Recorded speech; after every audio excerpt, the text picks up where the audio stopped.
બીજો દિવસ છે। બસ થોડી જ વારમાં જામનગરથી તેઓ સોમનાથ પહોંચવાના છે। ગીર સોમનાથ બાદ પીએમ મોદી વડોદરા જશે। સવારે 9:50 સોમનાથ હેલીપેડ પર પહોંચવાના છે।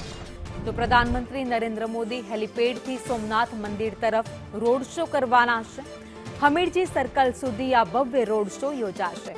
10:15 સોમનાથ મહાદેવ મંદિરે તેઓ મુલાકાત લેવાના છે। હોમાત્મક અતિરુદ્ર યજ્ઞની પૂર્ણાહુતિમાં તેઓ બીડું હોમવાના છે। તો બપોરે પ્રધાનમંત્રી ધાર્મિક વિધિ અને જનસભાને પણ સંબોધિત કરશે।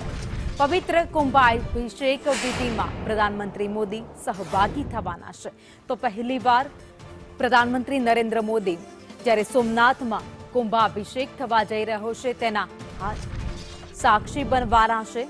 તો 11:45 સોમનાથ મહાદેવની વિશેષ પૂજા અર્ચના થશે, જેમાં પ્રધાનમંત્રી સહભાગી થશે। વૈદિક મંત્રોચ્ચાર અને ધાર્મિક કાર્યક્રમોમાં હાજરી આપશે। સદભાવના ગ્રાઉન્ડ ખાતે જાહેર સભાને સંબોધિત કરવાના છે।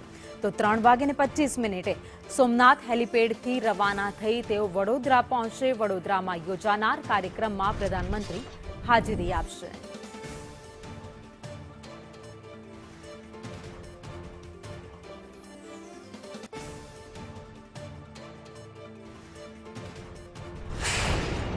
સોમનાથ ખાતે અમૃત મહોત્સવ ચાલી રહ્યો છે અને જેમાં આજે દેશના વડાપ્રધાન નરેન્દ્રભાઈ મોદી ઉપસ્થિત રહેનાર છે। ખાસ કરીને એક ભવ્ય રોડ શો બાદ જંગી જાહેર સભાને પણ સંબોધિત કરશે। આપ જે દ્રશ્ય નિહાળી રહ્યા છો, આ વિશાળ સ્ટેજ ઉપરથી નરેન્દ્રભાઈ મોદી, રાજ્યના મુખ્યમંત્રી ભૂપેન્દ્રભાઈ પટેલ સહિતના જે મહાનુભાવો છે તે આ સ્ટેજ ઉપરથી જ જે જંગી જાહેર સભાને સંબોધન કરશે।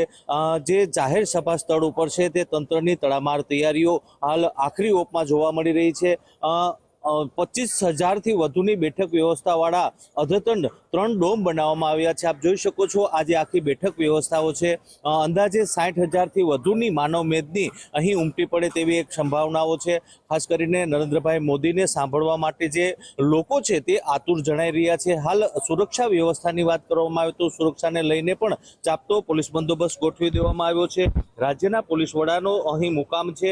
આ ઉપરાંત વાત કરવામાં આવે તો હેડક્વાર્ટર ડીજીપી, આઈજીપી કક્ષાના 2 અધિકારીઓ, એસપી કક્ષાના 14 અધિકારીઓ, ડીવાયએસપી કક્ષાના 42 અધિકારીઓ, 72 પીઆઈ, 163 પીએસઆઈ અને 1500થી વધુનો જે પોલીસ જવાનોનો સ્ટાફ છે તે ચુસ્ત બંદોબસ્ત અહીં જાળવી રહ્યા છે। કહી શકાય કે જે જંગી જાહેર સભા છે, જંગી જાહેર સભાનું જે સ્ટેજ છે તે તૈયાર થઈ ચૂક્યું છે અને અહીં નરેન્દ્રભાઈ મોદી જાહેર સભાને સંબોધશે। રાકેશ આહિર, સંદેશ ન્યૂઝ, ગીર સોમનાથ। તો આજે સોમનાથ મહાદેવ